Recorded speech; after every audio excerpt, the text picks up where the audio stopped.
Nepal Bharat अन्तर्देशीय petroleum पाइपलाइनको उद्घाटन, दैनिक न्यूनतम 2500 किलोलिटर diesel आयात हुने संयुक्त प्रयासबाट द्विपक्षीय परियोजनाहरूले गति लिइरहेको भन्दै दुवै देशका प्रधानमन्त्रीहरूद्वारा खुसी व्यक्त। डेंगू नियन्त्रणका लागि सरकारी प्रयास निष्प्रभावी, स्रोत साधनको अभावमा नियन्त्रणको पहल गर्न नसकेको स्थानीय तहहरूको दावी। संक्रमणकाल अन्त्यका लागि सहयोग गर्ने नेपाली सेनाको प्रतिबद्धता, आन्तरिक सुरक्षा मजबुत नभई देश समृद्ध नहुने प्रधान सेनापति थापाको भनाई। अमेरिकासँग वार्ताका लागि सकारात्मक देखिएको उत्तर कोरियाद्वारा पुनः छोटो दूरीको क्षेप्यास्त्र प्रक्षेपण, वार्ताको कुनै योजना नभएको अमेरिकाको स्पष्टोक्ति।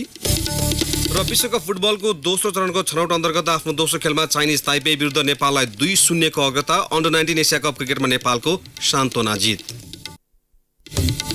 नमस्कार, कान्तिपुर डायरीका साथमा सुरज र म पवन। सुरु गरौँ अहिलेसम्मका प्रमुख प्रसङ्गबाट। नेपाल भारत अन्तर्देशीय पेट्रोलियम पाइपलाइन औपचारिक रूपमा सञ्चालनमा आएको छ। प्रधानमन्त्री केपी शर्मा ओली र भारतीय समकक्षी नरेन्द्र मोदीले आफ्नो देशबाट बटन थिचेर पाइपलाइन परियोजनाको उद्घाटन गर्नुभएको हो।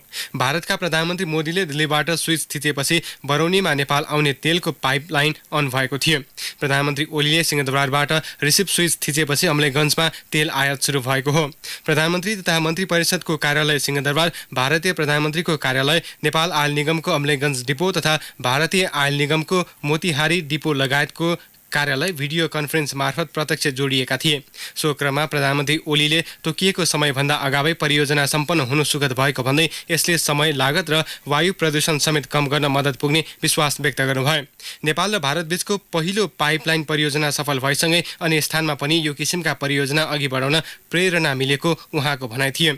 भारतसँग रेलवे, सडक, जलविद्युत आयोजना, पुल निर्माण, कृषि, पर्यटन लगायतको क्षेत्रमा पनि सहकार्य हुँदै आएको भन्दै प्रधानमन्त्री ओलीले समयमै सबै परियोजना सम्पन्न भए दुवै मुलुक लाभान्वित हुने बताउनुभयो। उहाँले समकक्षी मोदीलाई नेपाल भ्रमणको निम्तो समय दिनुभएको छ।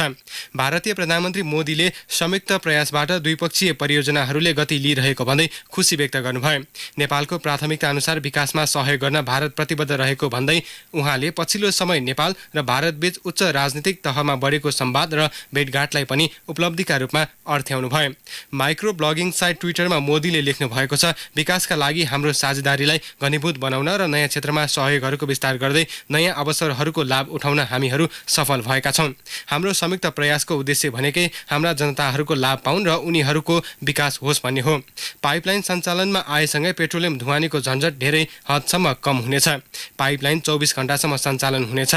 पाइपलाइनको क्षमता प्रति घण्टा 294 किलोलिटरसम्म छ। कुल 68 किलोमिटर लामो पाइपलाइनको 32.7 किलोमिटर खण्ड भारतमा पर्छ भने 36.2 किलोमिटर नेपालमा पर्छ।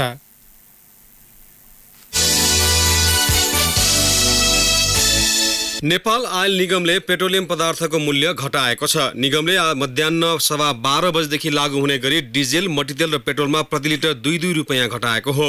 मूल्य घटेसँगै प्रति लिटर डिजेल, मट्टितेल 95 रुपियाँ र पेट्रोल 107 रुपियाँ कायम भएको छ। हवाई इन्धन र खाना पकाउने एलपी ग्यासको मूल्य भने निगमले यथावत राखेको छ। नेपाल भारत अन्तर्देशीय पेट्रोलियम पाइपलाइन सञ्चालनमा आएसँगै ढुवानी खर्च बचत हुने भन्दै पेट्रोलियम पदार्थको मूल्य घटाएको निगमका निर्देशक एवं प्रवक्ता वीरेन्द्र गोइतले बताउनुभयो। निगमको स्वचालित मूल्य बमोजिम अन्तर्राष्ट्रिय बजार मूल्य, पाइपलाइनबाट पेट्रोलियम पदार्थको ढुवानी हुँदा हुने बचत र मुद्रा विनिमय दरको उतार चढावलाई ध्यानमा राखेर मूल्य घटाइएको उहाँले बताउनुभयो। प्रकोपको रूपमा लिएको डेंगू नियन्त्रणका लागि स्थानीय तहको सक्रियता शून्य प्राय देखिएको भन्दै आलोचना भइरहेको छ। स्वास्थ्य सेवा व्यवस्थापनको जिम्मेवारी पाएको स्थानीय तहले डेंगू नियन्त्रणका लागि भने ठोस नीति अवलम्बन गर्न सकेका छैनन्। नगरपालिका सङ्घका अध्यक्ष अशोक बेन्जुले आवश्यक स्रोत साधनको अभावमा डेंगू नियन्त्रणका लागि पहल हुन नसकेको बताउनुभयो। दुःखको कुरा के हो भने हाम्रो स्थानीय सरकारसँग आधारभूत स्वास्थ्य सम्बन्धी सेवाको कार्यभार त हामीसँग छ, तर हाम्रो पनि सबै खालको स्वास्थ्य सेवीहरू उपलब्ध भइसकेको छैन। सरकारले सबै व्यवस्थित ढङ्गले पठाइसकेका पनि छैन। स्रोत साधनको हिसाबले पनि हामीलाई चाहिँ अलि यसलाई व्यवस्थापन गर्नलाई नयाँ ठाउँमा अलिअलि गाह्रो पनि भएको छ। पुरानो व्यवस्थित नगरपालिकाहरूले अगाडि बढाएका छन्। हामी यसमा चाहिँ तदारुकता साथ अगाडि काम बढाउनको लागि नगरपालिकामा बजेट छैन भने यो बजेटलाई पनि परिचालन गर्नलाई चाहिँ विशेष बैठकहरू बस्ने कार्यपालिकाको भन्ने कुरा गरेछौँ। 48 बढी जिल्लामा देखा परेको डेंगूले भयावह रूप लिए प्रदेश र केन्द्र सरकारसँग सहयोग लिनुको विकल्प नभएको गाउँपालिका राष्ट्रिय महासङ्घका अध्यक्ष होम नारायण श्रेष्ठ बताउनुहुन्छ। विशेष गरेर यो राष्ट्रिय समस्या भएको कारणले हामीले महासङ्घको तर्फबाट सङ्घीय सरकारको ध्यान आकर्षण गराउने हो, उहाँहरूसँग प्लानिङ गर्ने हो, उहाँहरूसँग की पोइन्ट टचमा गाउँपालिकाहरूलाई राख्ने हो र गाउँपालिकाहरूलाई क्विक त्यसको चाहिँ रिपोर्टिङ गर्न र जिल्ला तहमा भएका स्वास्थ्य एकाइहरूलाई क्विक रेस्पोन्स गर्नको निम्ति हामीले अनुरोध गर्ने हो। प्रदेश सरकार सङ्घीय सरकारसँगै हामीले बेसी समन्वय गर्ने हो। सङ्घीय सरकारले भने पत्रकार सम्मेलन गरेर आफूले मात्र डेङ्गु नियन्त्रण गर्न नसक्ने प्रश्न पारिसकेको छ। काठमाडौँको टेकुस्थित शुक्रराज ट्रपिकल तथा सरुवा रोग नियन्त्रण अस्पतालमा दैनिक 500को हाराहारीमा डेङ्गु संक्रमणको आशंकामा परीक्षणका लागि आउने गरेको अस्पतालका क्लिनिकल रिसर्च युनिटका संयोजक डाक्टर शेरबहादुर पुनले जानकारी दिनुभयो। पछिल्लो एक हप्तामा कास्कीमा मात्र 159 जनामा डेङ्गु संक्रमण देखिएको सरकारी तथ्याङ्कले देखाएको छ। वैशाखमा पहिलो पटक देखिएको डेङ्गुबाट काठमाडौँमा 35, चितवनमा 23, मकवानपुरमा 22, मोरङमा 16, रूपन्देहीमा 9 र सुनसरीमा 3 जनामा संक्रमण देखिएको इपिडेमियोलोजी तथा रोग नियन्त्रण महाशाखाले जनाएको छ। प्राय वर्षा सकिने बेलामा मात्र देखा पर्ने डेङ्गु यो वर्ष मध्य वर्षाकै समयमा फैलिएको हो। गएको सातामा काठमाडौँको ग्रान्डी अस्पतालमा उपचार गरिरहेका 1 जना डेङ्गु संक्रमित सहित हालसम्म 6 जनाको मृत्यु भएको महाशाखाले जनाएको छ। यसैबीच नेपाल कम्युनिस्ट पार्टी नेकपाका नेता वामदेव गौतमलाई पनि डेङ्गुको संक्रमण भएको छ। शुक्रराज ट्रपिकल तथा सरुवा रोग अस्पताल स्रोतका अनुसार नेता गौतमलाई डेङ्गु ज्वरो देखिएको हो। नेता गौतमलाई सामान्य डेङ्गु देखिएको अस्पतालले स्रोतले जनाएको छ। शनिबारदेखिको ज्वरो कम नभएपछि उहाँले हिजो टेकु अस्पतालमा स्वास्थ्य परीक्षणसँगै अन्य परीक्षण पनि गराउनु भएको थियो। नेता गौतमलाई देखिएको डेङ्गु नेपालमै संक्रमण भएको हुन सक्ने उच्च सम्भावना रहेको अस्पताल स्रोतले जनाएको छ।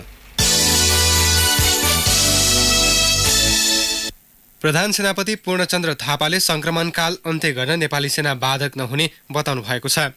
राजनीतिक स्थिरतासँगै मुलुक लामो संक्रमणकालबाट क्रमशः पार हुने क्रममा रहेको भन्दै प्रधान सेनापति थापाले संक्रमणका केही अवशेषलाई पार लगाउने विषयमा सेना बाधक नबन्ने स्पष्ट पार्नुभयो। 10 वर्ष सशस्त्र द्वन्द्वका तत्कालीन विद्रोही माओवादी र सुरक्षा निकायबाट भएका मानव अधिकारका उल्लङ्घनका घटनाको छानबिन सम्बन्धी विषय अझै टुङ्गोमा पुग्न सकेको छैन। सरकारले त्यसको छानबिन गरी पीडितलाई न्याय र दोषीलाई कारबाही सिफारिस गर्ने गरी सत्य निरूपण तथा मेलमिलाप आयोग गठन समेत गर्न नसकिरहेको बेला सेनापति थापाले संक्रमणकालसँग जोडिएका अवशेषको टुङ्गो लगाउन सेनाले सहयोग गर्ने बताउनु भएको हो। प्रधान सेनापतिमा नियुक्त भएको 1 वर्षको अवसर पारेर सैनिक मुख्यालयमा आज आयोजित कार्यक्रममा प्रधान सेनापति थापाले आन्तरिक सुरक्षा मजबुत नभई देशको समृद्धि नहुने पनि बताउनुभयो। उहाँले भन्नुभयो, राजनीतिक स्थिरतासँगै आज देश संक्रमणकालबाट क्रमशः पार हुँदैछ। यद्यपि संक्रमणकाल पाल गर्ने क्रममा बढ्दो जनआकांक्षा र अन्योन्य सुरक्षा चुनौती थपिन सक्ने यथार्थलाई नकार्न सकिँदैन। संक्रमणका केही अवशेषहरू बाँकी छन् भने त्यसमा नेपाली सेना बाधक हुँदैन र हुनु हुँदैन। सेनामा भ्रष्टाचार अन्त्य गर्ने प्रतिबद्धता जनाउँदै उहाँले सबै नेपाली सेनाका कर्मचारीको सम्पत्ति विवरण सङ्कलन गरिने बताउनुभयो।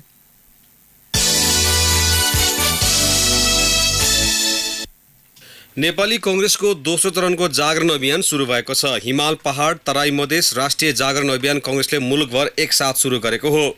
जननेता बीपी कोइरालाको 106औं जन्मजयन्तीको अवसर पारेर कांग्रेसले सबै निर्वाचन क्षेत्रमा वृक्षारोपण गरी जागरण अभियानको सुरुवात गरेको प्रवक्ता विश्वप्रकाश शर्माले जानकारी दिनुभयो। जागरण अभियानका क्रममा मुलुकभर झण्डै 35,000 बिरुवा रोपिने उहाँले बताउनुभयो। अभियानका क्रममा कांग्रेसले पार्टीले सामाजिक संवाद, युवा केन्द्रित विशेष संवाद, संविधान दिवसका कार्यक्रम, वडा स्तरीय अन्तर्क्रिया, स्थानीय तहको 2 वर्ष समीक्षा कार्यक्रम, पार्टी प्रवेश लगायतको कार्यक्रम गर्ने जनाएको छ। त्यस्तै जागरण अभियानका क्रममा शहीद परिवार, द्वन्द्वकालका घाइते एवं विभिन्न आन्दोलनका घाइतेहरूको घरमै पुगेर अवस्था बुझ्ने र सल्लाह सुझाव लिने सो पार्टीले तयारी गरेको छ। असोज 7 गतेसम्म चल्ने दोस्रो चरणको अभियानका क्रममा कांग्रेस नेताहरूले हरेक निर्वाचन क्षेत्रमा विशेष कार्यक्रम आयोजना गर्नेछन्। यसैबीच कांग्रेस सभापति शेरबहादुर देउवाले वर्तमान सरकार प्रेसलाई रोक्ने कसरतमा लागि परेको आरोप लगाउनु भएको छ। विराटनगर विमानस्थलमा पत्रकारहरूसँग कुरा गर्दै उहाँले कम्युनिस्टको सरकार आएदेखि देशमा सबै कुरा बिग्रिँदै गएको आरोप लगाउनुभयो। प्रेसमाथि अंकुश लगाउने, न्यायालयमा हस्तक्षेप गर्ने, प्रशासनमा हस्तक्षेप गर्ने जस्ता गर्नै नहुने काम वर्तमान सरकारले गरिरहेको भन्दै उहाँले यसलाई नसचाए संसद अवरुद्ध गर्ने चेतावनी दिनुभयो। संशोधन गर्ने प्रतिबद्धतासहित सरकारले प्रक्रियामा लगेको मिडिया काउन्सिल विधेयकप्रति उहाँको असहमति थियो। संवैधानिक बाध्यता रहेका कारण कांग्रेसको राष्ट्रिय अधिवेशन अगाडि नै अन्तरिम खालका प्रदेश समिति बन्ने देउवाको भनाइ थियो। कान्तिपुर डायरीमा अब ब्रेकको पालो। अब बाँकी प्रसङ्ग एनसेलको लाभ कर सम्बन्धमा फैसला गर्ने सर्वोच्च अदालतका न्यायाधीशलाई महाभियोग लगाउनुपर्ने सांसदहरूले बताएका छन्। एनसेलले तिर्नुपर्ने पुँजीगत लाभ करको विषयमा सर्वोच्चको बृहत पूर्ण इजलासले एनसेलको पक्षमा फैसला गर्दै पुनः कर निर्धारण गर्न निर्देशन दिएसँगै न्यायाधीशहरूलाई समेत छानबिनको दायरामा ल्याउनुपर्ने सांसदहरूको माग हो।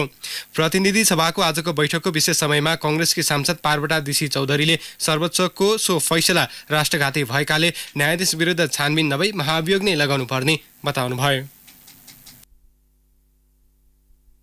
भदौ 9 गते 5 जना न्यायाधीशको इजलासले जुन एउटा एनसेलको पक्षमा निर्णय गर्यो त्यो राष्ट्रघात निर्णय हो। यसमा यो 2/3 कम्युनिस्ट सरकार छ। यसले ती न्यायाधीशमाथि छानबिन गर्नुभन्दा पनि महाअभियोगको प्रस्ताव दर्ता गरोस् भन्न चाहन्छु। म सरकारको ध्यान आकर्षण गराउन चाहन्छु। सत्तारूढ नेकपाका सांसद खगराज अधिकारीले पनि एनसेलको पुँजीगत लाभ कर नेपाली जनताले पाउनुपर्ने बताउनुभयो। भ्रष्टाचार नियन्त्रण गर्न कार्यपालिका, न्यायपालिका र व्यवस्थापिका राज्यका तीनै अङ्ग सक्रिय हुनुपर्ने उहाँको भनाइ छ। कहिलेकाहीँ हामीले सुन्नु पर्दा के भएको, कहाँ के हुन गएको हामी अचम्म मानिरहेका छौँ। एनसेलको लाभांश कर नेपाली जनताले पाउनु पर्छ कि पर्दैन? नेपाली जनताले पाउनु पर्दछ। जहाँ भ्रष्टाचार भएको छ त्यही ठाउँमा प्रहार गर्न किञ्चित पनि हामीले कमी कमजोरी गर्न हुँदैन। र जुन आवाजहरू उठिरहेका छन् संसद भित्रबाट ती आवाजहरूको म उच्च सम्मान गर्न चाहन्छु। नेकपाका यज्ञराज सुनुवारले एनसेलको विषयमा सर्वोच्चले गरेको फैसलाप्रति छानबिन गर्न माग गर्नुभयो। सर्वोच्च अदालतको निर्णयको नाममा एनसेलको कर सम्बन्धी हालैको फैसलाले गम्भीर प्रश्न उब्जाएको छ। यस फैसलाले केवल एनसेल र यसका सञ्चालकहरूलाई मात्रै फाइदा पुर्यायो कि फैसला गर्ने र वरिपरिकालाई पनि लाभ दियो? जनस्तरमा गम्भीर आशंका उत्पन्न भएकोले तत्काल यस संसदले न्यायालयको सम्मानका लागि समेत गम्भीर छानबिन प्रक्रिया अगाडि बढाओस्। सर्वोच्च अदालतको यही भदौ 9 गतेको बृहत पूर्ण इजलासले एनसेलको कर पुनः निर्धारण गर्नुपर्ने फैसला गरेको थियो।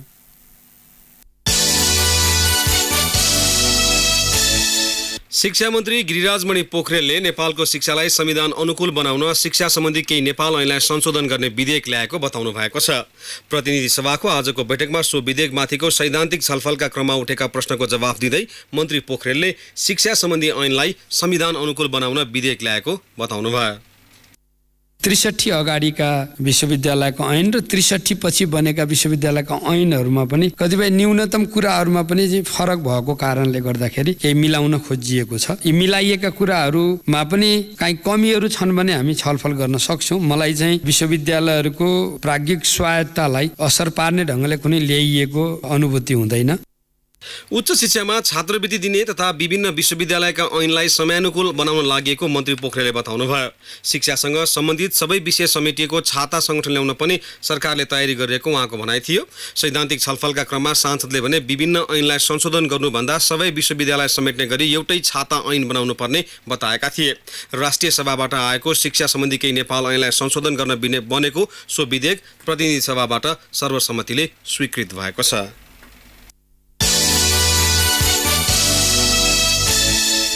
नेपाल भ्रमणको अन्तिम दिन आज चीनका विदेश मन्त्री वाङ यीले सत्तारूढ नेकपाका अध्यक्ष पुष्पकमल दाहाल र कांग्रेस सभापति शेरबहादुर देउवासँग छुट्टा छुट्टै भेटवार्ता गर्नुभएको छ। वाङले काठमाडौँको नक्साल स्थित एक होटलमा कांग्रेस सभापति देउवा र नेकपाका अध्यक्ष दाहालसँग बिहान भेटवार्ता गर्नुभएको हो। दाहाल र देउवासँग राजनीतिक तवरमा सद्भाव भेटवार्ता भएको परराष्ट्र मन्त्रालयले जनाएको छ। यद्यपि सत्तारूढ नेकपाका अध्यक्ष दाहालसँग भने पार्टीगत विषयमा पनि सामान्य छलफल भएको दाहालको सचिवालयले जनाएको छ। विदेश मन्त्री वाङ आजै बेजिङ फर्किनु भएको छ। विशेष विमानबाट गत आइतबार काठमाडौँ ओर्लिएका वाङ दिउँसो 2:15 बजे बेजिङ फर्किनु भएको हो। यसअघि विदेश मन्त्री वाङले हिजो राष्ट्रपति विद्यादेवी भण्डारी र प्रधानमन्त्री केपी शर्मा ओलीसँग शिष्टाचार भेटवार्ता गर्नुभएको थियो। नेपाल चीन परराष्ट्र मन्त्री स्तरीय संयन्त्रको हिजोको बैठकमा मनाङमा अस्पताल निर्माण, नेपालमा चिनिया स्वयंसेवक भाषा शिक्षक आपूर्ति र 5000 टेन्ट सहयोग गर्ने सम्बन्धी 3 बुँदे समझदारी पत्रमा हस्ताक्षर भएको थियो। अब केही समाचार संक्षेपमा। नीतिगत भ्रष्टाचार छानबिनका लागि काठमाडौँ विश्वविद्यालय प्रशासन र प्राध्यापक सङ्घबीच वार्ता सुरु भएको छ। वार्ता सुरु भएसँगै विभागीय प्रमुखहरू र कार्यक्रम संयोजकहरूका कार्यालयमा लगाइएको ताला खोलिएको सङ्घका सभापति वेदमणि दाहालले बताउनुभयो। यद्यपि उपकुलपति, रजिस्ट्रार र डिनहरूको कार्यालयमा भने तालाबन्दी यथावत छ। भरतपुर महानगरपालिकाले दैनिक 65 टन फोहोर फ्याल्दै आएको नारायणगढ 12 घरेको नगरवन नजिक नारायणी नदी किनारमा स्थानीयले अवरोध सुरु गरेका छन्। महानगरको फोहोर व्यवस्थापनसँग 11 बुँदे माग राख्दै उनीहरूले पुरा नभए 10 दिनपछि फोहोर फाल्न रोक्ने चेतावनी दिएका छन्। इन्द्रजात्रा महोत्सव मनाउन काठमाडौँको हनुमान ढोका दरबार परिसरमा काल भैरवको मूर्ति अगाडि बिहान इन्द्रध्वजासहितको लिङ्गो ठडाइएको छ। इन्द्रध्वजासहितको लिङ्गो ठडाएपछि काठमाडौँमा एक साता चल्ने इन्द्रजात्रा सुरु भएको छ। पहिरोग्रस्त दोलखाको गौरीशङ्कर गाउँपालिका 1 जुगु क्षेत्रमा 15 परिवार रहेको झगरे बस्ती तत्काल अन्यत्र सार्नुपर्ने अध्ययनले देखाएको छ। हरेक दिन राति वर्षा भइरहेको सो बस्तीमा पुनः पहिरो जान सक्ने उच्च खतरा रहेको अध्ययनको निष्कर्ष छ। र रसुवागढी नाकामा क्यू प्रणाली लागू भएको छ। सवारीको चाप व्यवस्थापनका साथै समानुपातिक अवसरका लागि क्यू प्रणाली गरिएको भन्सार कार्यालयले जनाएको छ। अब प्रज्ञापन पत्रका आधारमा सवारी साधनलाई पालै पालो केरुङतर्फ पठाइनेछ। कान्तिपुर डायरीमा अब सङ्खुवा सभा डायरीको पालो।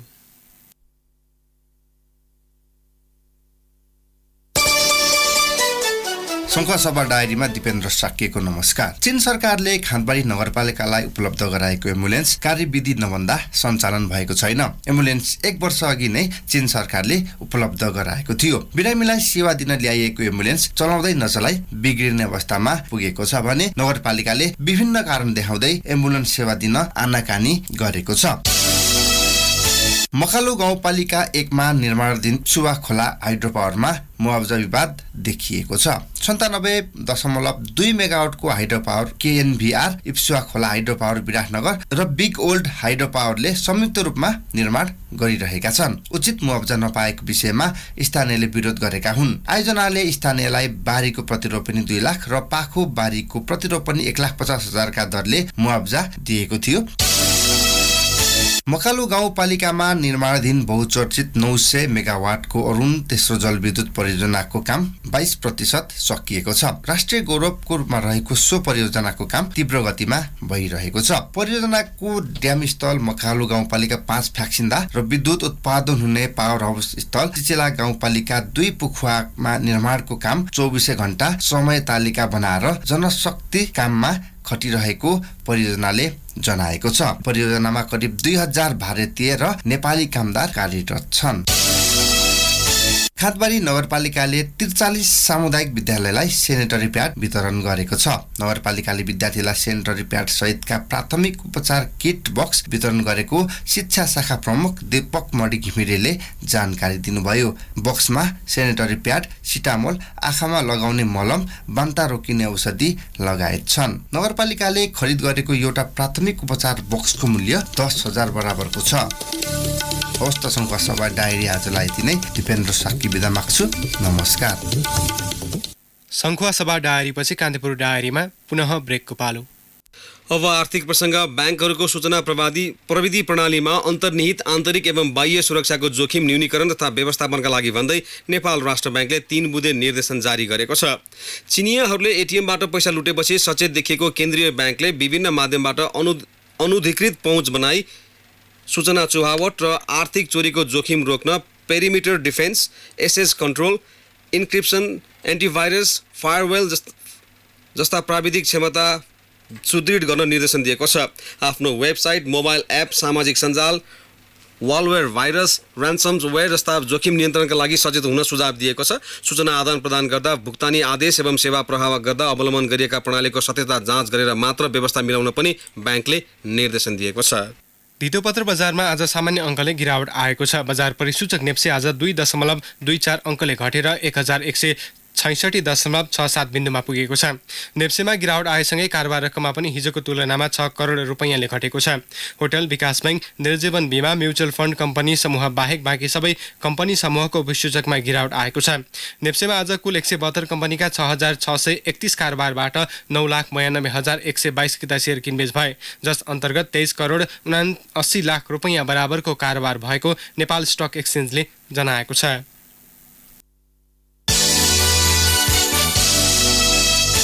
अब मुलुक बाहिरका प्रसङ्ग। अमेरिकासँग वार्ताका लागि सकारात्मक देखिएको उत्तर कोरियाले आज पुनः छोटो दूरीको क्षेप्यास्त्र प्रक्षेपण गरेको छ। अमेरिकासँगको आणविक निशस्त्रीकरणसँग सम्बन्धित वार्ता पुनः अघि बढाउन तयार रहेको सङ्केत गरेको केही घण्टा नबित्दै उसले क्षेप्यास्त्र प्रक्षेपण गरेको हो।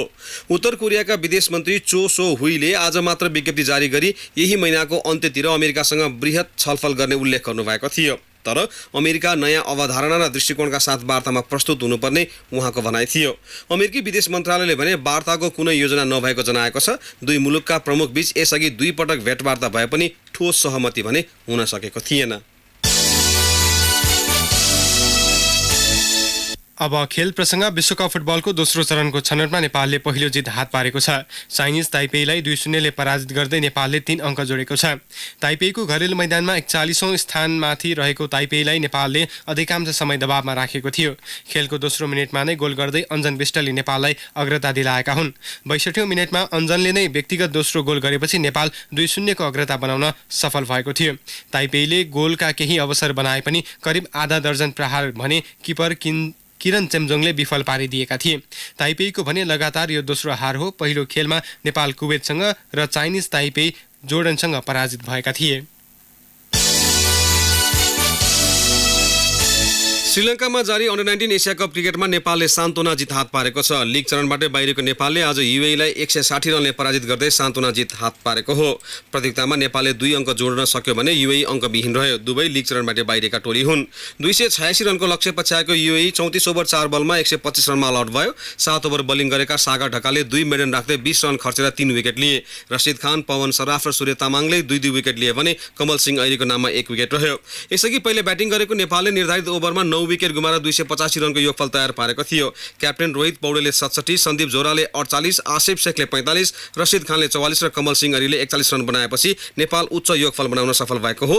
इनिङ्सकै पहिलो बलमा रित गौतमलाई गुमाएको नेपालले 8 रन हुँदा पवन सराफलाई पनि शून्यमै गुमाएको थियो। क्याप्टेन रोहित 67 रनमा आउट भए पनि रसिद र कमलले 8औं विकेटका लागि 70 रनको साझेदारी गरेका थिए। नेपाली महिला टोली किर्गिस्तानमा जारी नाडेजडा कप फुटबलको फाइनलमा प्रवेश गरेको छ। 4 राष्ट्र सहभागी खेलमा दोस्रो जित निकाल्दै नेपाल उपाधि नजिक पुगेको हो। पहिलो खेलमा आयोजक किर्गिस्तानलाई 8-2 गोल अन्तरमा पराजित गरेको नेपालले लिग चरणको अन्तिम खेलमा आज ताजिकिस्तानलाई 1-0 ले पाखा लगाए। दोस्रो खेलमा भने नेपाल उज्बेकिस्तानसँग 2-0 ले पराजित भएको थियो। नेपालले उपाधिका लागि पर्सि उज्बेकिस्तानको सामना गर्नेछ। लगातार 2 खेलमा जित निकालेको उज्बेकिस्तानले लिग चरणको अन्तिम खेलमा अहिले किर्गिस्तानसँग प्रतिस्पर्धा गर्नेछ। 6 अङ्कमा शीर्ष स्थानमा रहेको उज्बेकिस्तान यसअघि नै फाइनलमा पुगेको छ भने किर्गिस्तानले यसअघि दुवै खेल हारेको छ। काराकोल रङ्गशालामा नेपालले अधिकांश समय दबाव बनाए पनि ताजिकिस्तान विरुद्ध गोल गर्न भने 86औं मिनेटसम्म कुर्नु परेको थियो। गीता राणाको फ्री किकमा सावित्रा भण्डारीले हेडर मार्फत गोल गरे पनि गरेपछि नेपाल फाइनलमा स्थान बनाउन सफल भएको हो। तेस्रो स्थानका लागि पर्सि नै ताजिकिस्तान र आयोजक किर्गिस्तान बीच प्रतिस्पर्धा हुनेछ। कान्तिपुर डायरी समाप्त हुन्छ। राति 8 बजे सेक्युरिटी एन्ड क्राइम डायरीका साथ आउने नै छौँ। तबसम्मका लागि सूरज र पवनलाई आज्ञा दिनुहोस्। नमस्कार। सूचना र मनोरञ्जनको संवाहक रेडियो राष्ट्रको रेडियो कान्तिपुर।